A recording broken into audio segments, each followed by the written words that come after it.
Good evening, everyone. Welcome to another episode of W.R. Frady's Live Ghost Stories by the Fireside. Turn off the music right quick. That was a small snippet of Haunted Dreams by Nox Arcana off of the Legion of Shadows album. Welcome. Looks like we've made it through another week. Tonight we have a very special guest with us tonight. One of my closest and dearest friends and brothers, and one of the many that you will meet in the Legends of Lacy Road. This is Aaron Rogers. Not the football player. Oh. Said that and you got tackled. Yeah, exactly. Yeah. Nah. Yeah, that was Aaron. And Aaron has shared in many of the adventures of what we now call the Legends of Lacy Road, as well as a few of his own. And as a side testimony, even though some of these cats have no idea who I am, so my credibility is probably zero. Some of the ones that I've been in, all the ones that I've been in, no, they really happened. That's like the woman screaming Yes. in the woods, the man stomping after her. Yes. Oh yeah, that was very real. And I remember my hair standing up and looking around at you guys. Everybody was quiet for a second. I was like, I know y'all heard that. And then you guys started to break from your trance, looked at me like, oh yeah. And then we were just still quiet for a minute, just soaking it in. Like, that just shattered our reality. We were chilling at the fireplace. And I remember what really had us confused at first is how we were actually originally listening to some horror sound effects. It was a tape called Spooky Sounds of the Night or Scary Sounds of the Night. The Walt Disney's Chilling, Thrilling Sounds of the Haunted House, because it always had the most realistic sounds and stuff to it with the screams and stuff like that. Maybe. I think the one we released was the one that had some of the last stuff on it was like a pirate ship sound. Right. Remember the bell ringing and the boards creaking and all that stuff, and then it gets to the end of the tape and started to rewind it, then that stuff kicked up. I was like, the first thing, my brain was going, okay, let's see, let's check the list real quick. No, there's nobody out there. We're not hearing another tape, but we go from hearing pretend sound effects to hearing some real sound effects that sounded audibly different. It wasn't coming from a speaker. It was natural ambience of two people making sound in a house, because I remember her cries being muffled like behind a door, and you could hear him beating on what sounded like a door till it smashed, and she screamed as loud as a person possibly could, and that was it.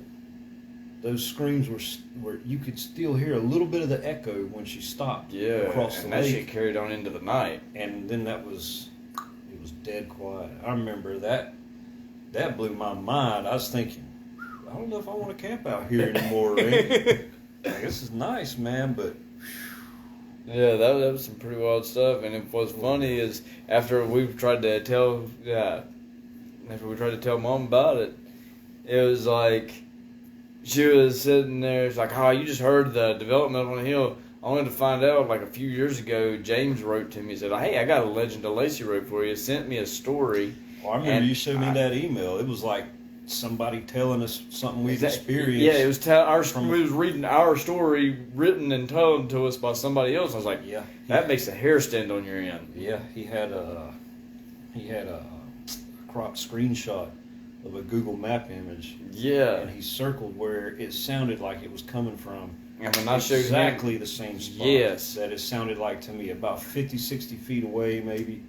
It's right back in that cove. The exact same description that he gave out. Yeah, I'll never forget that. That blew my mind. I was like, so this has happened more than once too. Yeah. I mean, it's possible. Who knows if that this is something that happens annually, or cyclic. Everybody spends so much time down there that it's possible, if it even happened one day a year, that within a 10-year thing, two people would have experienced the same phenomena or whatever. But I know I can testify from my own knowledge and witness that there was absolutely no house there in that direction, probably for miles. There couldn't have been a house. It's just pure woods. And to hear heavy feet stomping what sounded to me like up some stairs and beating on what sounded to me like a thin wooden door, and it smashing open, and her going from a muffled cry and fear to a loud, again, I picture a door being busted open from what I'm hearing. Her cries go from muffled to a clear scream, as if this door, whatever containment she was in, this room was open. You know, it's the kind of thing that would be happening, or the way it would sound if it were actually happening with a physical, real house, real people standing there, you know, if some domestic crap was going on next door in your neighborhood. It was that audible, but there was no house there. But it is in the exact same spot that the original house would have been built. There's a cove that goes around, and when that house was torn down, it turns out there were 3 barns built from that, large barns built from that house, and a lot of small shacks all around the woods built from that house, and the house that was built from those remains as well. Yeah, the a one 4-bedroom house. At 5. It was a 5-bedroom house. Okay, yeah, that is right. 2 downstairs, 3 upstairs, dining room, kitchen, pretty good sized living room, and a pretty good sized upstairs hall. Yeah, yep.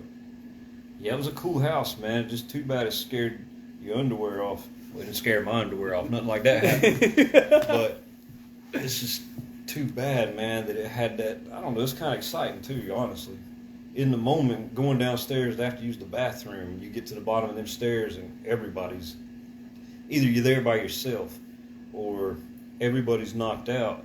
And this place is, you've already experienced stuff like this, and now you're downstairs by yourself. There's not a sound, and all you see is dark ambience all around you. Your imagination starts to flitter. Your brain uses your senses to eliminate all possibilities, and you look around, you realize that you don't see anything, but boy, you feel something. And you're like, it's just me. And then you cut through that dark hallway or the dining room, and you make it to the kitchen. By the time you make it to the bathroom, you're closing the door and putting your back to the wall like, you're like, man, I swear I feel like something's crawling up on my back, like right up to my neck. And yeah, it just makes your hair stand up. I'm like, I'm going to use this thing and get out. And there's a mirror right there. No, hell no, I ain't looking at that. No, I ain't looking at that. And that window right there. No, I ain't looking out there either. You just want to go in the bathroom with your eyes closed and just, I'm going to pee in this direction. And if I can't flush it, then I'll just do that tomorrow. If I can't find the handle and get out. Yeah, dude, that stuff. Like I say, there's times I peed out the window. It's happened. Just because it gave me the willies that bad. But otherwise, times we'd be camping down there. Man, I'd get off of work. Remember at Winn-Dixie, we were working there? Oh, yeah. You guys maybe I'd be working and you guys were all camping down there. And it's like a 2-mile walk down to that lake in some dead quiet, creepy woods. I'd park my car, walk right through those, no problem. Every time. I'm not looking over my shoulder. I'm not creeped out. I could let my imagination run wild and appreciate the creepiness of it, but that's all. Nothing imposes itself on me.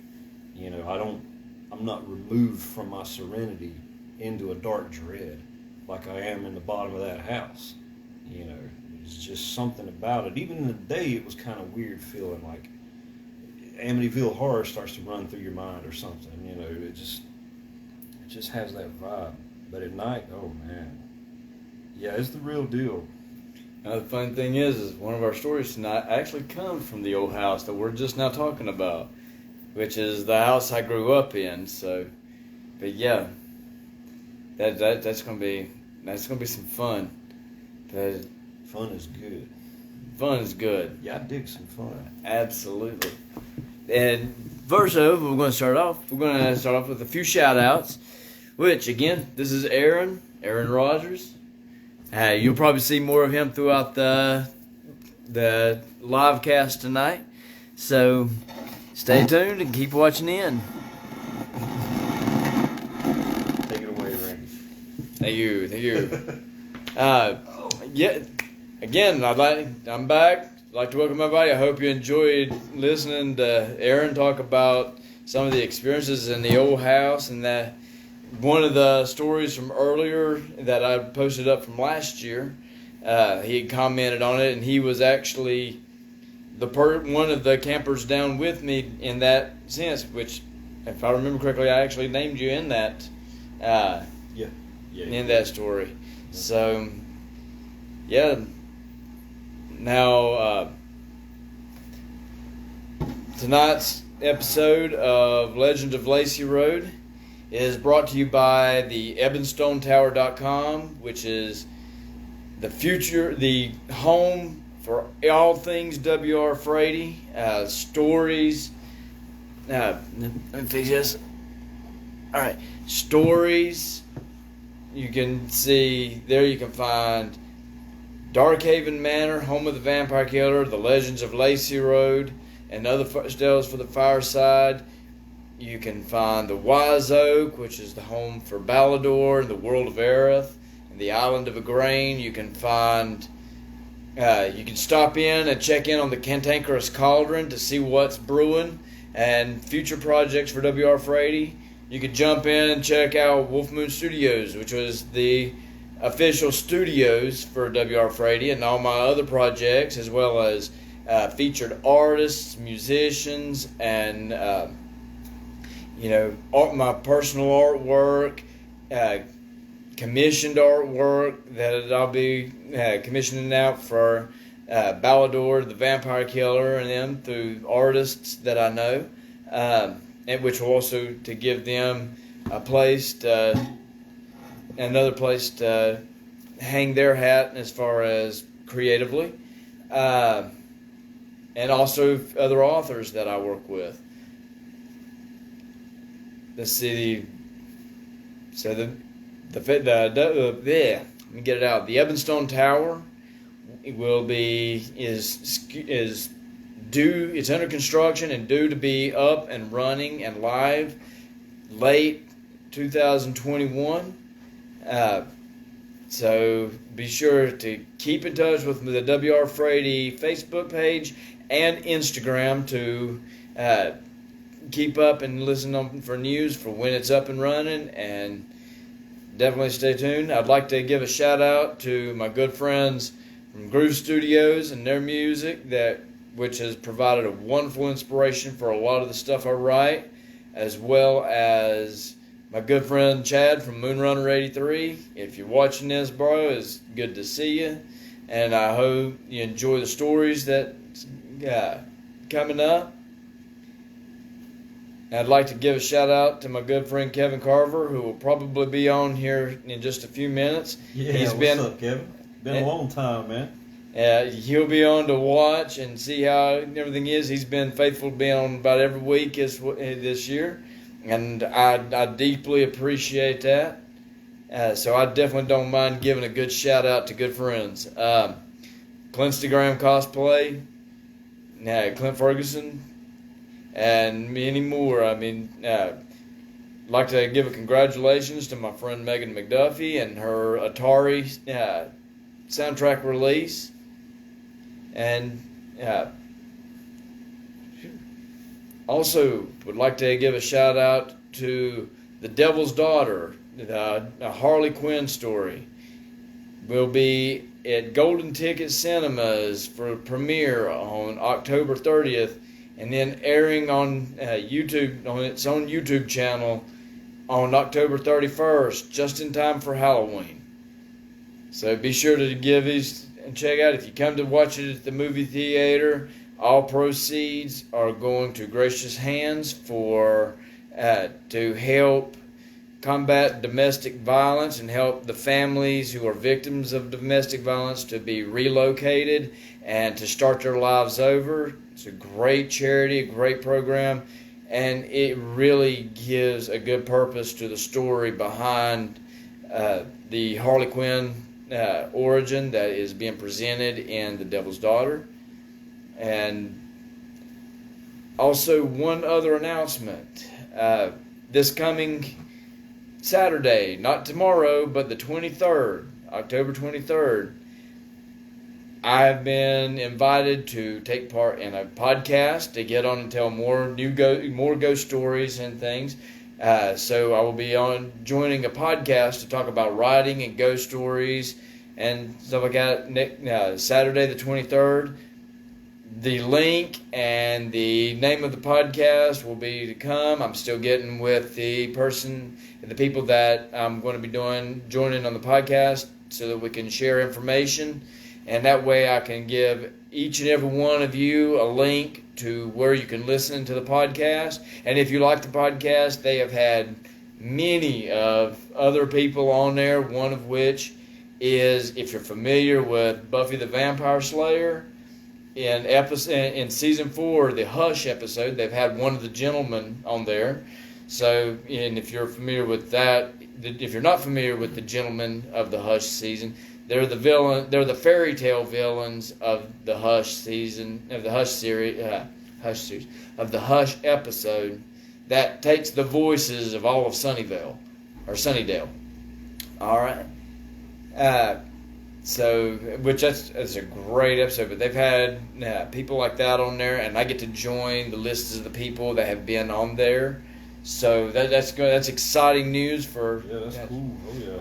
So, but yeah, definitely stay tuned and keep checking back with W.R. Frady, the Facebook page and Instagram for updates on that, and even more when I do the ghost stories next week. I'll be able to finalize and tell you exactly what time and when that'll be.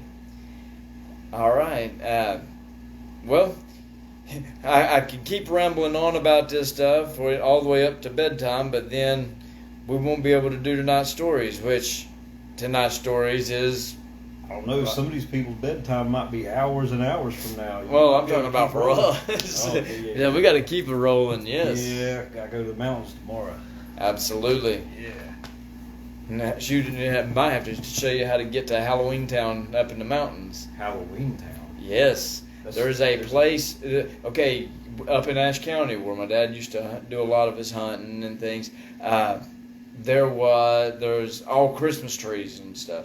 Well, you go up you go up 16 and you make a right and go up to 18 up in Ashe County all the way up to Allegheny County, and you literally drive from all Christmas tree farms. You go up and around the corner, and then you leave all the Christmas trees behind, and it's like mountains of different Christmas to get to Halloween. Is that yes, what you're saying? they're literally driving through Christmas Normally to get to Halloween. We have to go through Halloween to get to Christmas. I don't know anymore. The stores are making it look like you got to go through Christmas to get to Halloween too. Yeah, So. I guess so. But yeah, like I said, you go up, and then instead of Christmas trees, you see like mountains and fields as far as you can see in each direction. There's like pumpkin fields and ramshackle houses, and just it's like a whole other night and day world. That's wild. And I mean I was up there with my job, and then found that place, and I was like, this is pretty neat. Huh. So yeah. Yeah, I hadn't heard of that. Huh. But yeah. Anyway, speaking of bedtime, that brings us to our stories for the night. You see, you ever notice when you put kids to bed, the first thing they do is they get this fear of when you turn off the lights that things are going to get to them before they get to sleep. Oh, I remember that fear too. Yeah, me toes too, hanging man. off the bed, you got to solve that. You got to pull them things up, wrap them up. Something. They can't just hang out in the air. You didn't even want to. For me, I couldn't leave the closet door open. If the closet door, as funny as it is, I still have to get up and close the closet door in my room in here. I mean, it's well for me, it's crazy. I got to put landmines in front of my closet. because I don't take no chances. Oh, yeah. Man, I can't say that I blame you on that. Landmines, that's pretty extreme. But yeah, I definitely understand. Put some snap traps under the bed for fingers trying to grope around. Yeah, put that stuff in there too. And slide a few porn mags under the bed, keep them busy so I can get some sleep. Them demons under there. But yeah. Oh yeah, you're good. But yeah, that's. But yeah, I mean, but everybody's felt that fear of that. You know, that you cut the lights off, and it's not the fact that you're a fear of being alone in the dark. It's the fear of not quite being alone in the dark. Yeah, it's like your mind always tries to estimate just where it's at and what's going on, and the dark just throws it into the unknown. It's like you just conceive and dream of all these different things right in the moment.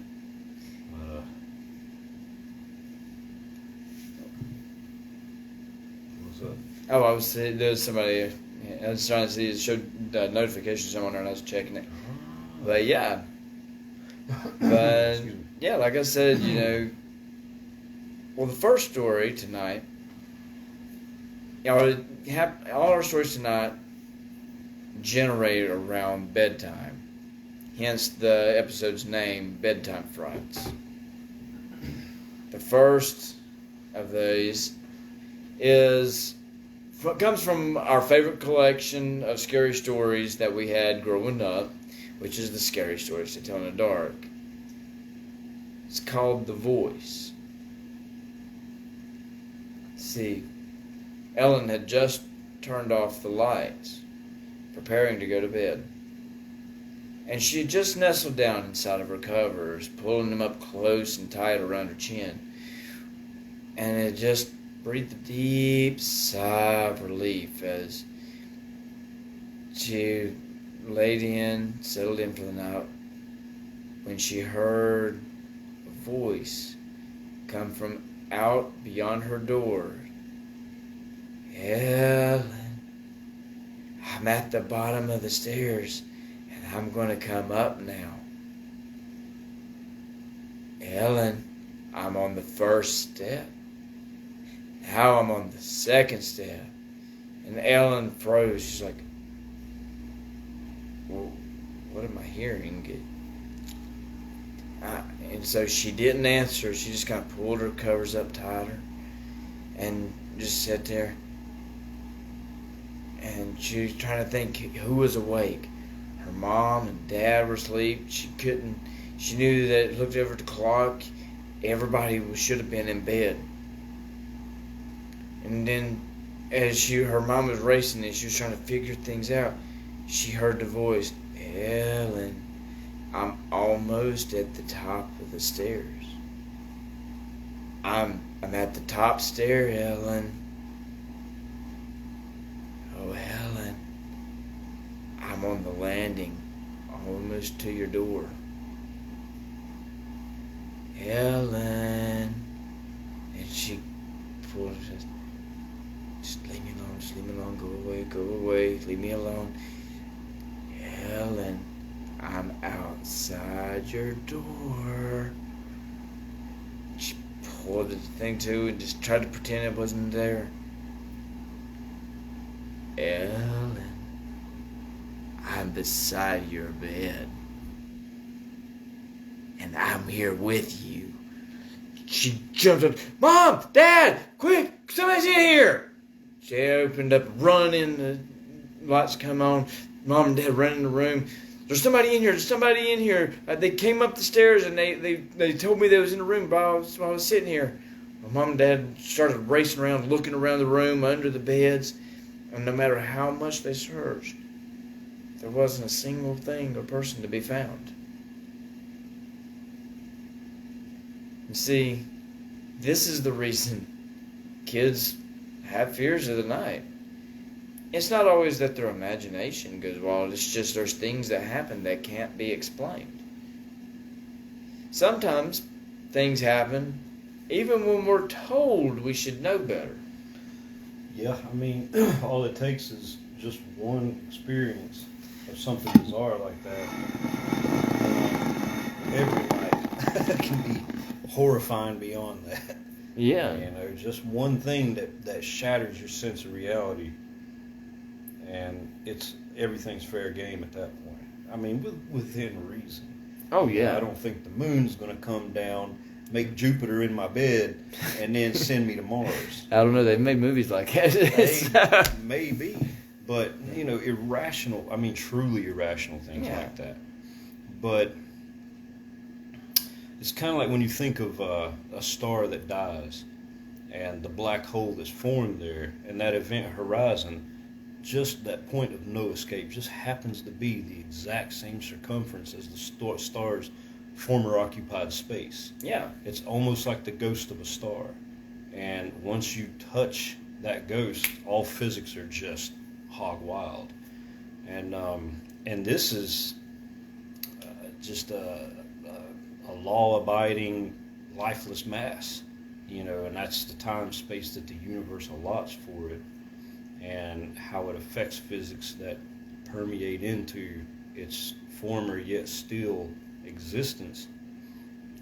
I mean, with us, we're a massive chemical reactions, but we're atoms that just seem to get along right now.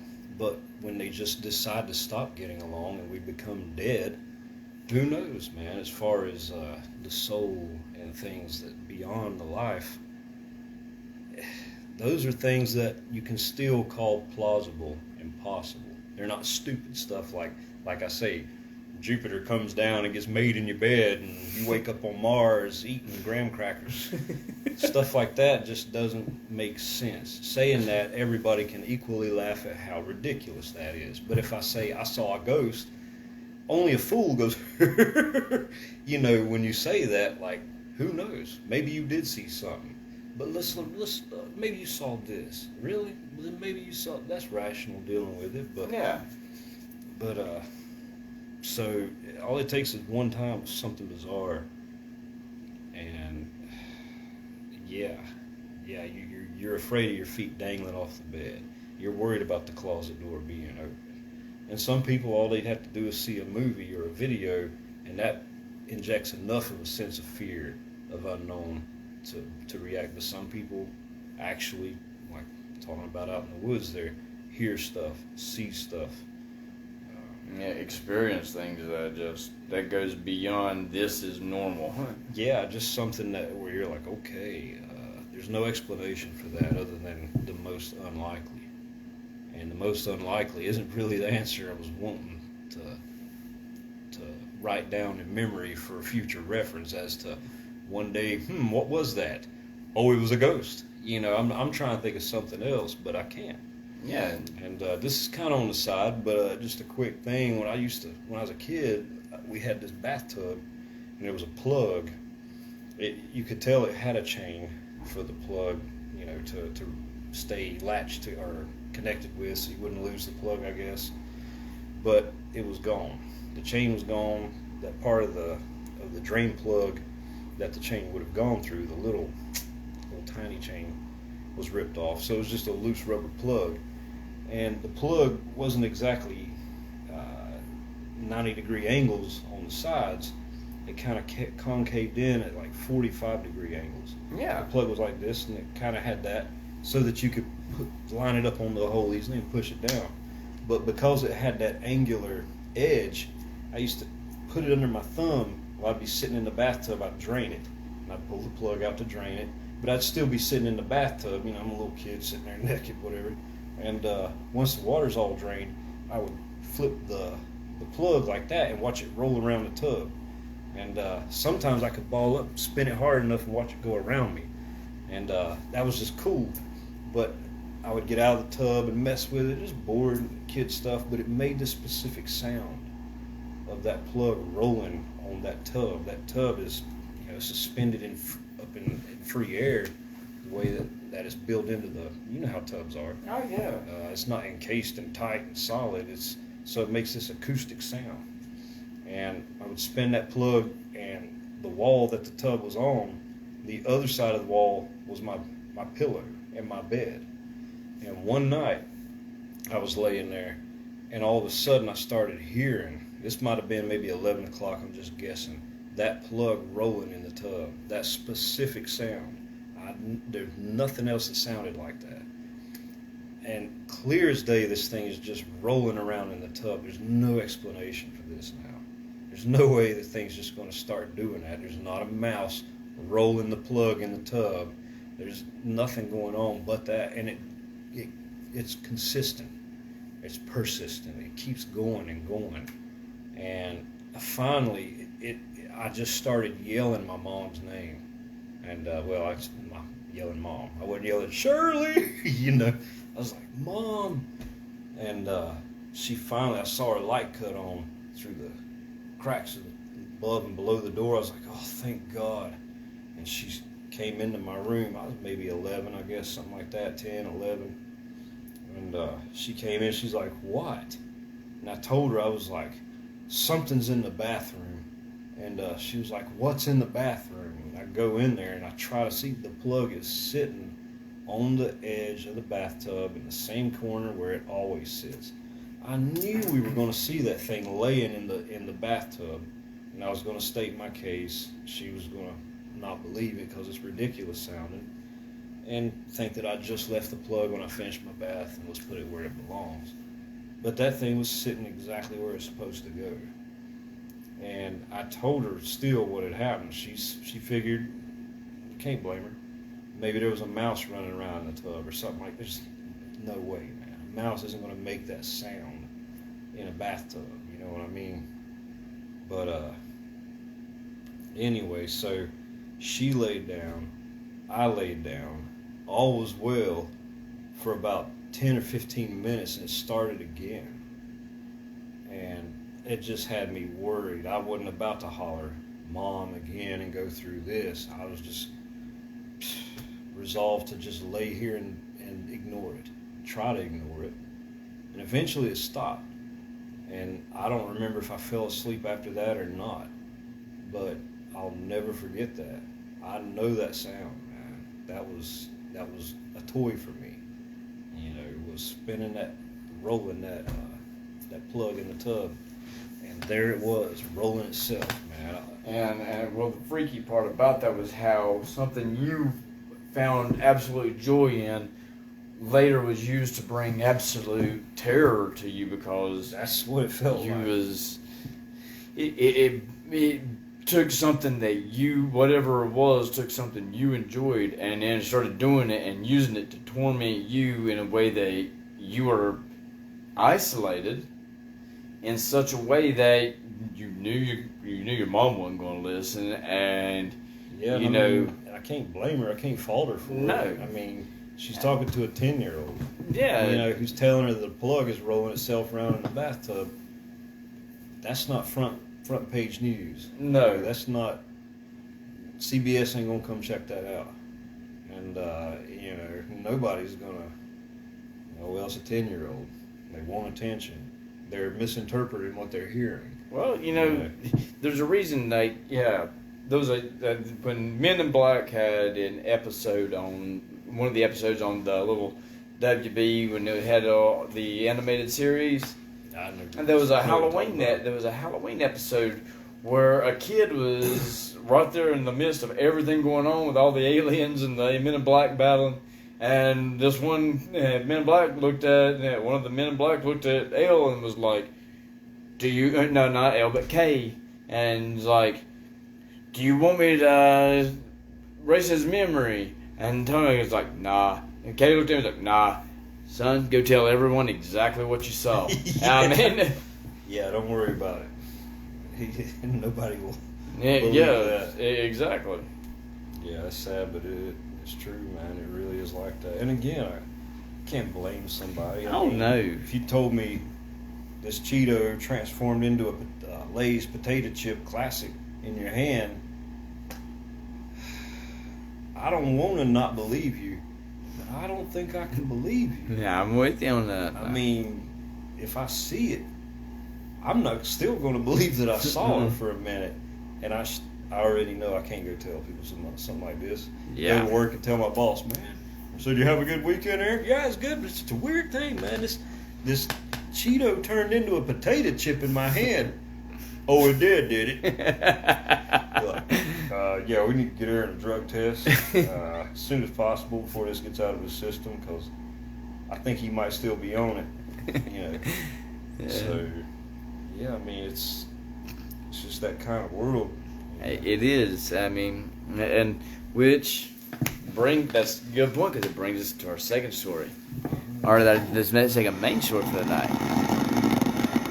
Although that was a great bonus. I appreciate that one with Yeah, no problem. It reminded me, I was trying to picture the way she would feel hearing that. Well, that made me think of that. I was like, that would be horrifying. So something was like, it'd be like, no, you don't have to do that. You can cancel that. Just go back down the stairs. I'm good. I'm with. But you wouldn't dare even talk to something like that. What's crazy is Brittany has actually had something like that happen. Yeah, you have to have her tell. When you get a chance, you have to have her tell you about it. Yeah, I will if I ever see her again. Oh yeah, we'll definitely see her again, and she usually calls me on a daily basis about it. So, but yeah, I'd like to see her again, man. It's been a long time. Her and Brandon. Oh long yeah. Time, man. But yeah, like I said, this brings us to our second story. Or technically now our third story, because we got a bonus. Thank you. I guess so. So that was a great contribution by Aaron, and that was a great, because again, that was one of them bedtime frights. Actually, that was anything. Yeah, you're right, man. So good grief. And now I'm already remembering something else, man. That blinking lantern I told you about. Yep. But that's another thing. But yeah, and then so this brings us to our third story. We was talking about the rational and people not really wanting to fully. Well, there was a man who went to a country cottage, and he was a guest, and despite the fact that his host warned him that the room that he was going to be occupying was haunted, he kind of laughed it off and was like, it's nonsense. It's nothing that I should be worried about. But yeah, I wouldn't take the room. And so the arrangements were made, and as they ate supper and everything, he got ready and got cleaned up and then went up to bed. Well, he felt, and it may have been what the hostess told him. It may have been the fact that he was in unfamiliar territory. But he felt this uneasiness just wash over him as he entered the room and started settling in. And he was like, nah, it's just nerves. Nerve from traveling, the road, the guests, the stories. It's just nerves and things. But to make himself feel just a little more assured, he went over, he locked the windows, checked under the beds, he opened the closets, saw nothing but an open space and a stack of linens, went around, he looked in doors and drawers and cabinets, and pretty much after covering the entirety of the room and the desks, he was pretty well satisfied that there was no one in the room. So he opened the door and kind of looked out into the hallway both directions, closed the door back safe and snug, and he began extinguishing all the lights and left just one little candle on, and he got everything pulled up and ready to go, and just laid there. And no sound, nothing going on. And after he was sure that everything was still, he went ahead and extinguished the final lantern, or the final candle, and laid softly. And as he took a deep breath and settled in for a long night's sleep, he was brought back to the present by the sound of a small, tiny voice emanating from an inkwell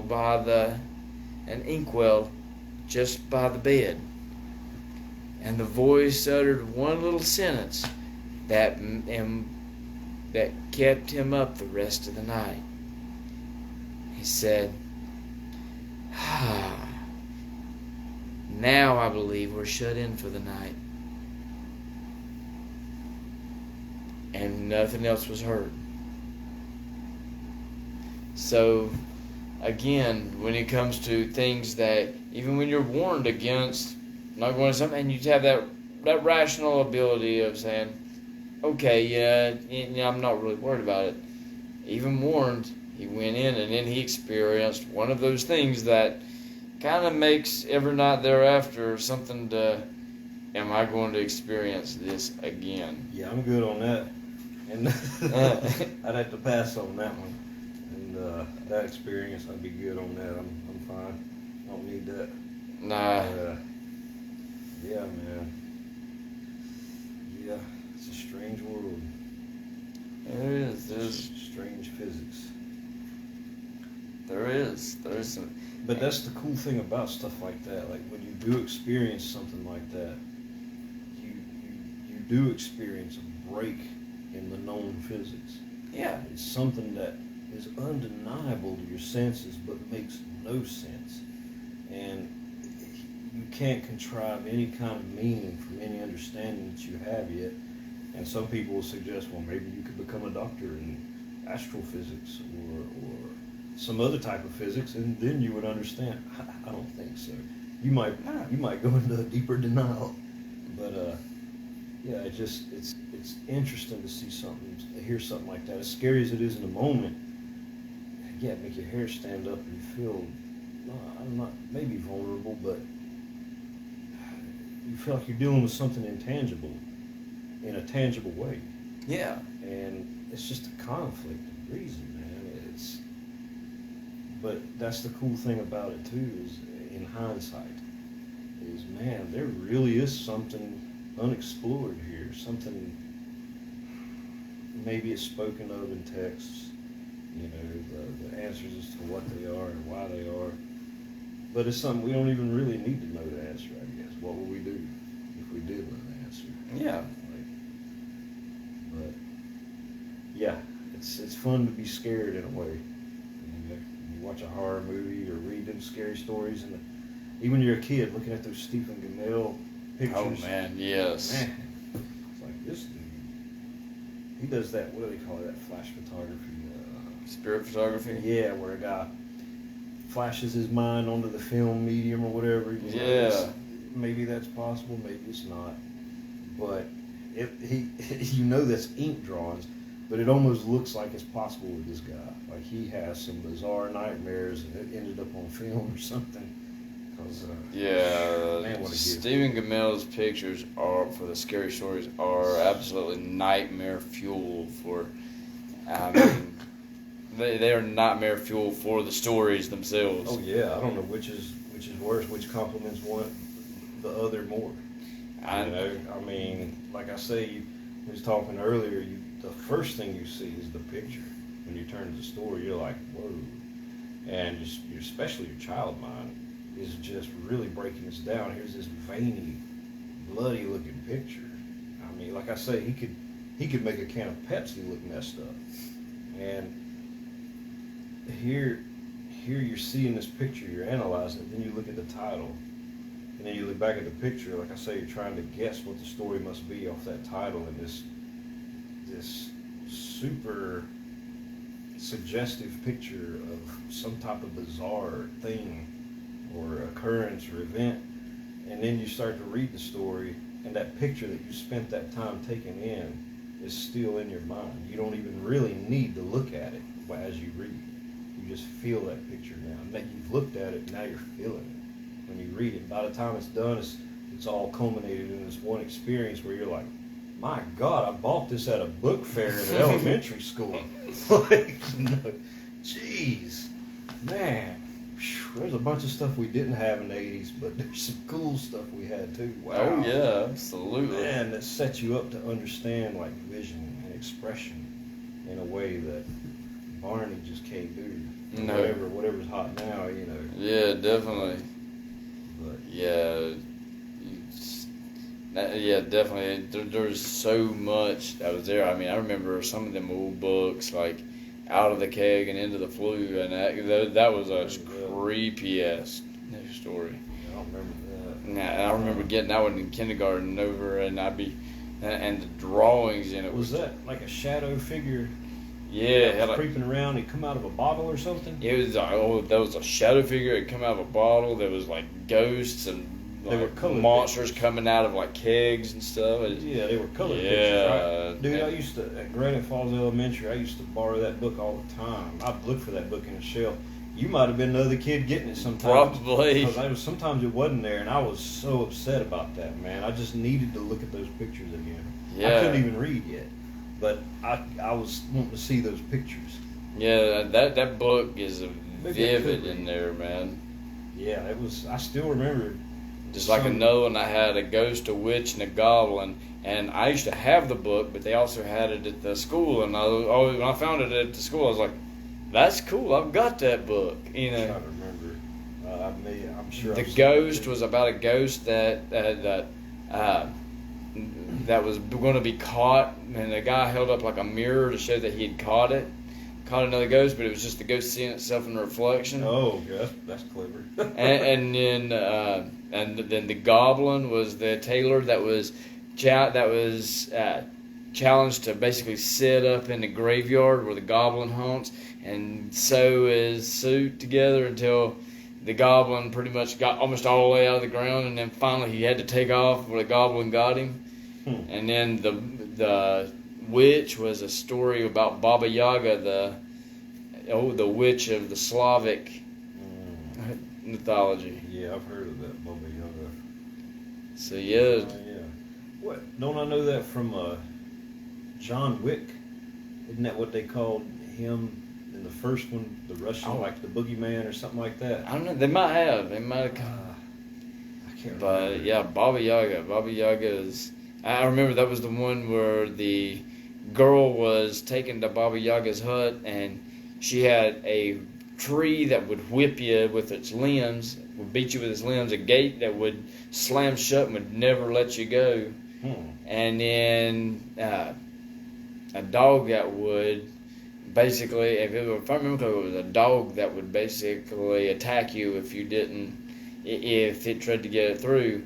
And she was given like a scarf, a can of oil, and a slab of meat to be able to get out. And she would give like the meat to the dog, and the dog was thankful because it had never really been fed in its entire life. It had always just been beaten and fed meager amounts, but never anything worthy. And the gate was about to not let her out, and so she oiled its hinges, and it appreciated it and let her out. And then when the tree got ready to whip her, she tied the scarf around it, and it enjoyed feeling like it had been taken care of, so it let her pass. And it gave her it gave her a towel that it gave her some other items that when she heard the witch coming to throw them down at certain points, and they became like magical barriers to hide her, like a towel thrown down became like a huge field and stuff like that.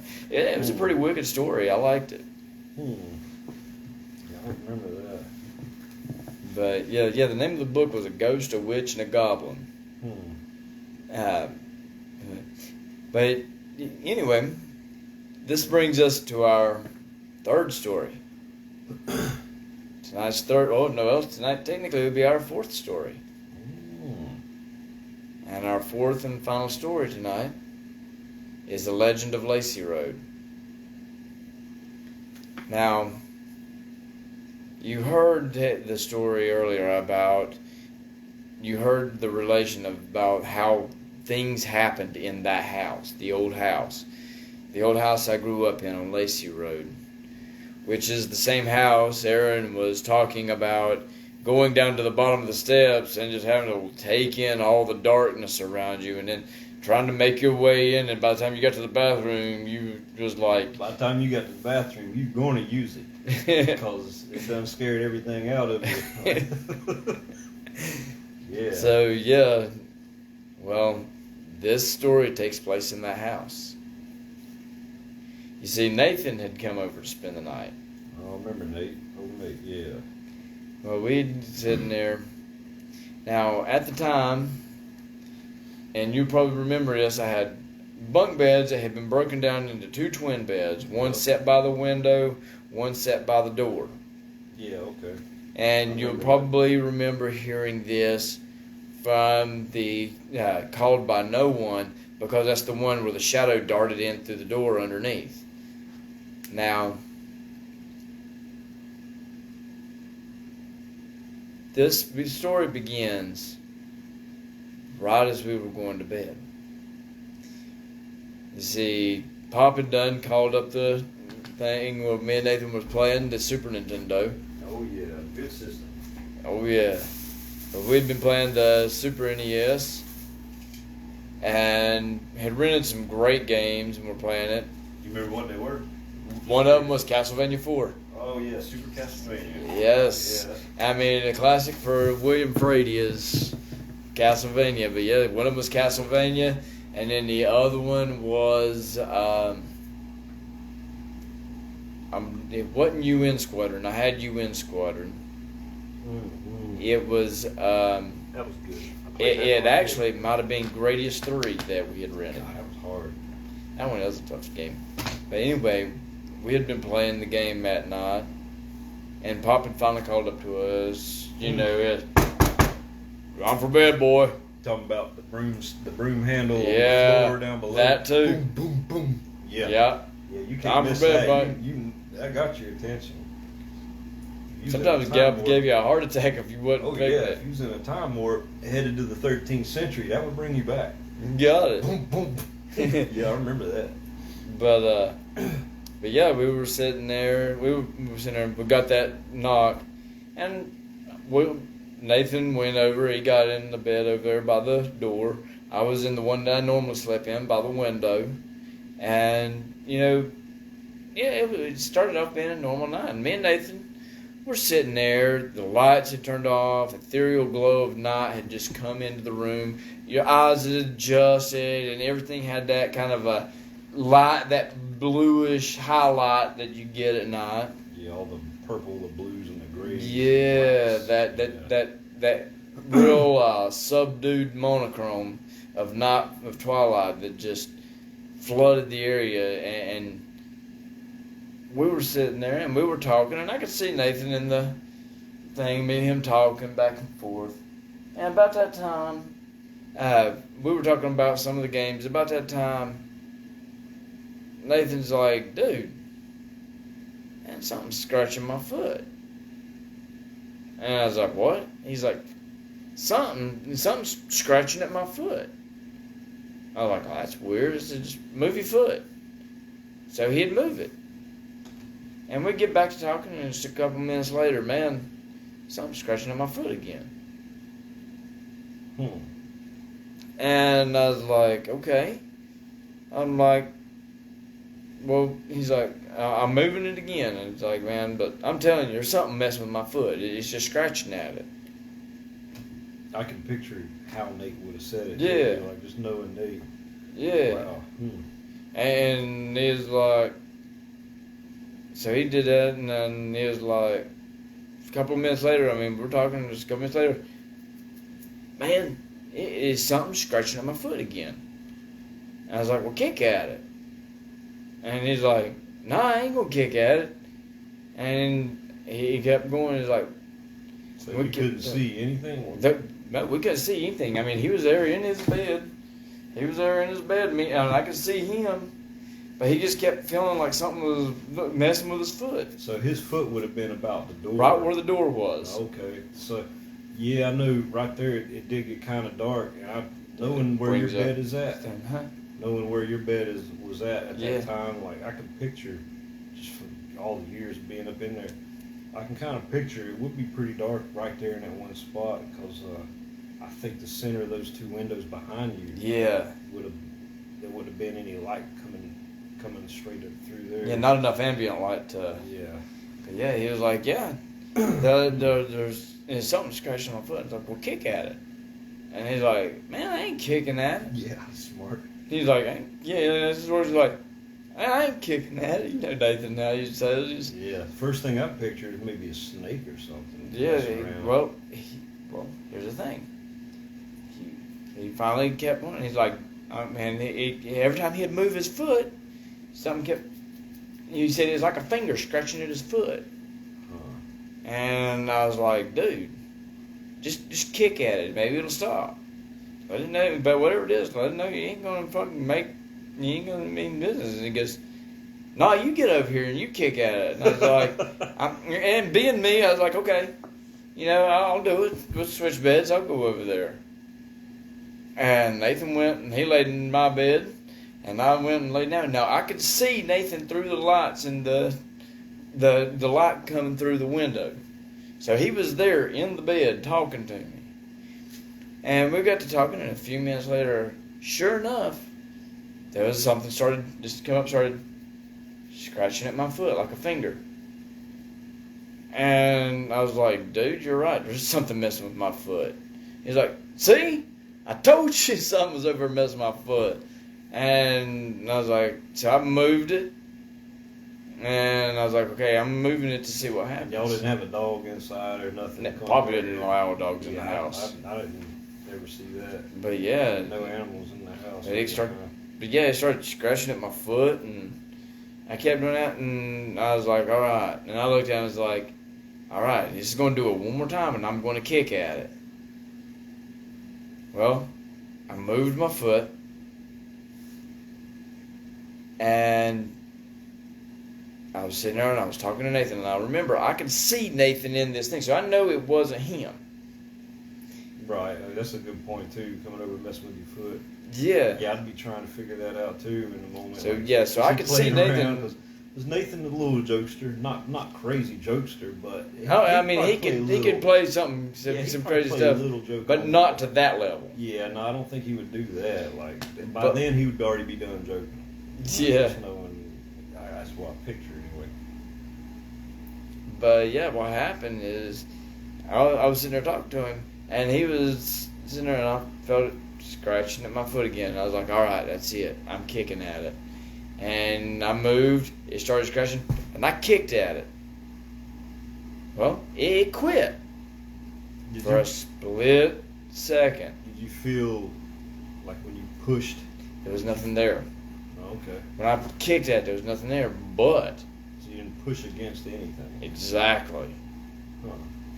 But then as soon as it had enough time to recoil and recover, I felt just something just grabbed my leg like a hand or something just grabbed my freaking leg out of nowhere. Oh, wow. And I literally went from...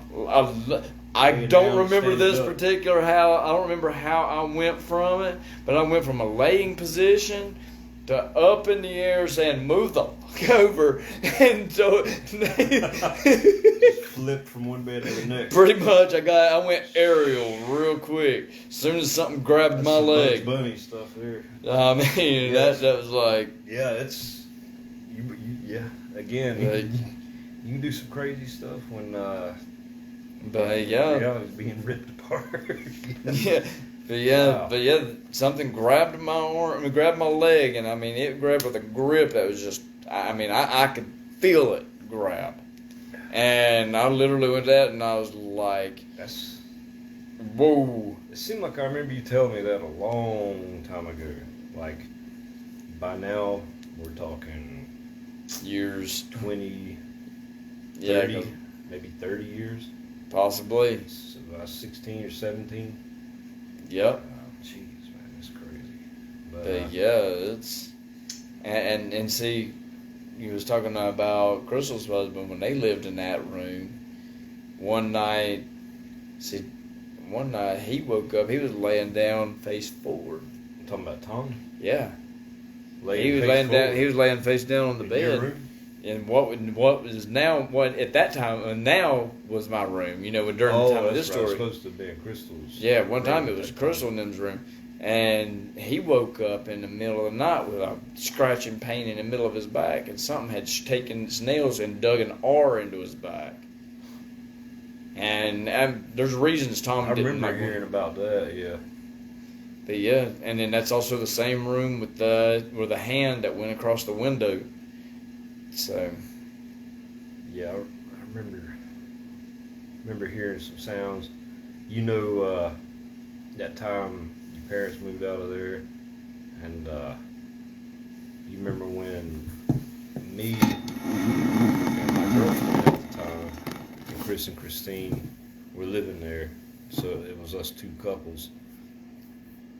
Me and Sandy were living in your old room. Right. That was our room.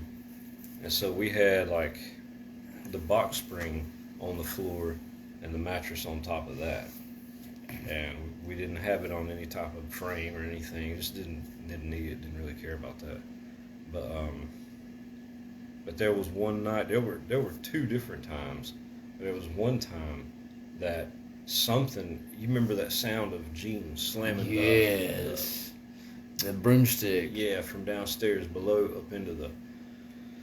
Well, this sounded like something. You could tell that was like on the other side of the floor. The floor, the joist, and then the ceiling of the room below.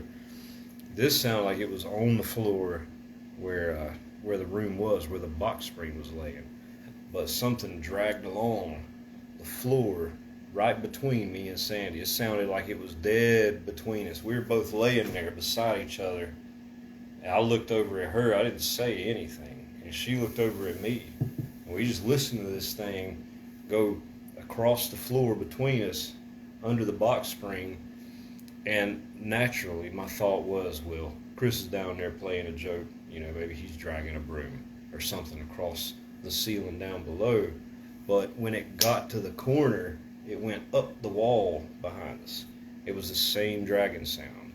I mean, it wasn't like a body drag. It sounded like something thin dragging along. Like a finger or a broomstick. I picture a broomstick. That's just what I pictured naturally. And I guess because of the years before where Gene I knew was a broomstick hitting it into the ceiling, me hearing something dragging along there, I just pictured the broomstick.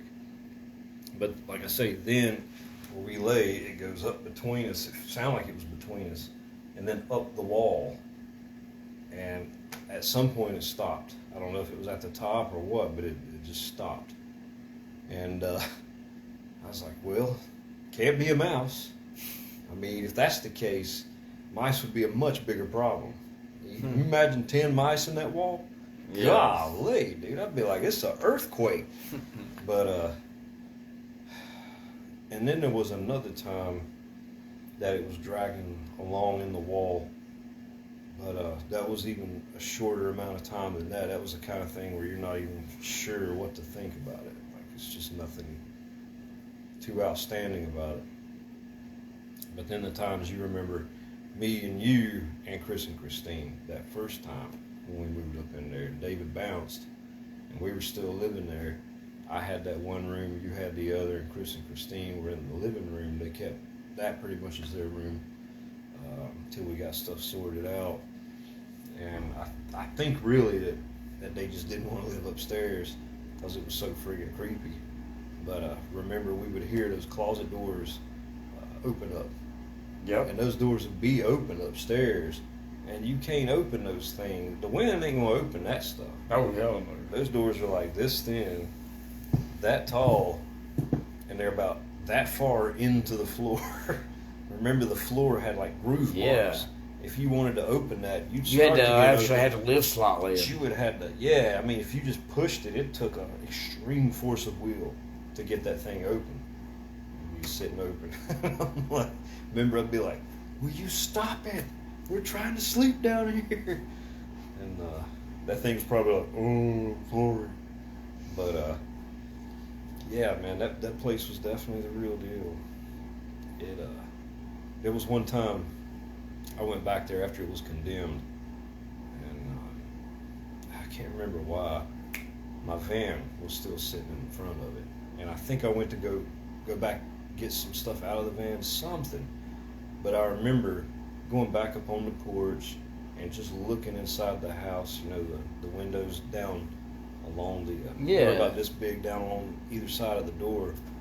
And, man, even just looking in, the place looked like a murder scene in your instinct. It just looked like there was, you could just feel that there was something wrong with that place, man. And I really do think that, again, we're going way out into unknownville, but it sounds, I know how ridiculous it sounds, but I still believe, I just can't help but believe because of what I know I've seen, or really what I've heard, and what I've seen, like some woods where I know there's not a house, but I'm hearing house activities, and I know that that's where the house formerly resided before the Rohis Dam was created and that lake was created.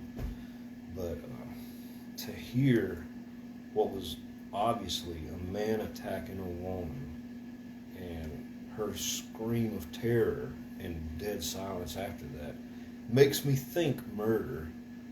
And knowing that that's where the house was, I just think that that's something that resides, if it resides in that one spot where the house used to reside, but it's still there. I mean, it still breathes its still got resonance in the boards into our time and place, and space. Then but who's it also to say attracts it other didn't, things. Well, I mean, if it left some type of an imprint there, something's obviously there, and it's a result of something. Sounds like something that happened in a house between two human beings, or more, and maybe, but there's no house there. There's no humans there, so there was a house there. The house has been moved. Murder, house, murder. Just maybe the murder moved with the house, but it's just hard not to put the two together and say that where the house used to reside, these bizarre things, where the house now resides, these bizarre things. I mean, so it and there's also the crazy fact that even though the water table's only 30 foot down, it's either 30 or 3 foot, the well was like 300. And that was kind of like, that's way out of place. It's pretty deep. But yeah, if that imprint is still there to be heard, even to this day, I'm sure those cries have been let out since, and probably many times since. Whether there's been another witness or not to take them in, they've probably happened out there. I doubt it took us being there at a campfire for that stuff to start happening. No. It just happened. We just happened to be there. We happened to be there on the night that it took place. So there's some type of imprint there, and obviously there's something up with this house with the stuff that you've seen, me stuff I've heard. It's interesting to think that there are imprints of extreme events in people's lives in the places that they happened. I mean, to me, it gives proof to me. There's not much explanation beyond that. I mean, there's just no way to rationalize it, and I'm bad for that. I over-rationalize all the time, I guess. But from what I've seen and heard, I can't draw any other conclusion. So I can't help but be bewildered at what seems to be the reality, that a person's times and life have some imprint left behind after those atoms cease to cooperate and their life force is extinguished. There's still something resonates. How long ago would that house have been torn down? How long ago was that? At the time we were living there, it would have to have been torn down just before the Rohis Dam was built, because that's why they had to move it. And when was that? Oh gosh, I that was like remember. early 1900s. Okay, so maybe 1920 something like that. Yeah. So, and this would have happened in the 90s. So, I mean, maybe 70 years later, you know, that imprint's still there. I mean, who knows if these things attenuate through time.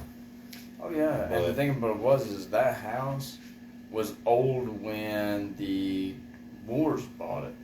mm-hmm. When the Moors found it, it was there and it was an old house. In other words, honestly, no one knows who built the original house because it was there when Granite Falls was still just Baird's Forge. Mm. So it literally is one of the oldest standing structures in the area. Yeah, and in times like that, some brutalities could occur with no witness, no repercussions. Exactly, there's no law in this instance. Nothing could happen. That's interesting. It'd be interesting to look up the history, the known history of the house. Yeah, it's in the etched in granite book. Okay. There's just a little bit because it mentions it. Well, there's actually a picture of what the old house used to look like with the family standing right in front of it before it was moved. Can't help but wonder if that's the family. If you're seeing the pictures of the people that we physically heard. Yeah, that actually deceased. That actually was something I actually wondered myself. That's pretty intriguing. Well, that's the wild, wild world of things. Yeah, that was the legend of the Legends of Lacy Road. And this ain't underwear, this is shorts. Just so you know, if y'all getting excited about some underwear, you're just getting excited about some shorts. Let me show you. There you go. See, those are shorts. I'm sitting around Randy with my underwear, chilling. Like it ain't like that. That's just my buddy.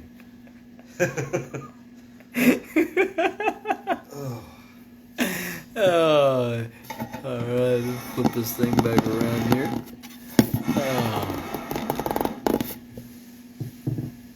All right, let's move I was trying to give Aaron a little more light so that some of you guys on Facebook could see. All right. Anything to really see, but. All right, guys. Well, that wraps up our stories for tonight. I hope you enjoyed tonight's episode of tonight's episode of Live Ghost Stories by the Fireside, or Legends of Lacy Road, which contains some Legends of Lacy Roads, yeah.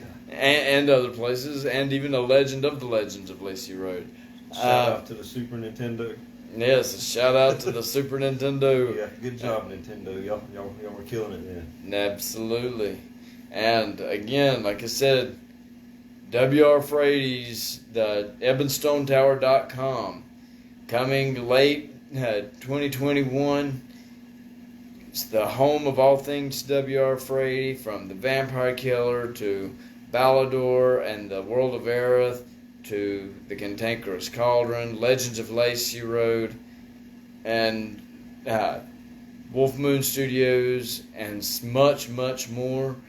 Be sure to keep in touch. Keep coming back and keeping track of things to see the progress of the website. And remember, mark your calendars, the 23rd, October 23rd. I'll be on that podcast and telling ghost stories and talking ghosts and writing and other things, and really looking forward to this. It's an exciting breakthrough, and I'm loving that. I look forward to being able to share stories with a much broader spectrum of people. So thank you again for joining us. And I would like to wish everyone a wonderful weekend. I pray that the weather will get just a little bit cooler. It starts to start getting cooler. I'd like to thank Aaron for dropping in and being a part of this and sharing some stories and some of his own insights on the old house to add to the stories. Yeah, it was fun. Just shoot the stuff that rhymes with sit. And yeah, have a good time. All right. And guys, I thank you again. Have a wonderful weekend. Be sure to tune in next week for Legends of Lacy Road, episode 7. There's only 2 more episode 8.